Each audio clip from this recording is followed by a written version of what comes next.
This one here is called Feast of the Dog.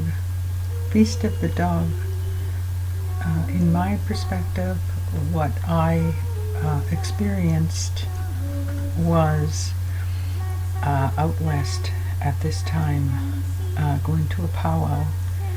They had a Feast of the Dog, of which is a celebration, or rather not a celebration, but a ceremony that is done for in commemoration of the fact that the First Nations, Indigenous, did not have enough food at one point in our history, that they were all the buffalo were being slaughtered, pushed over cliffs just to be killed for their hides.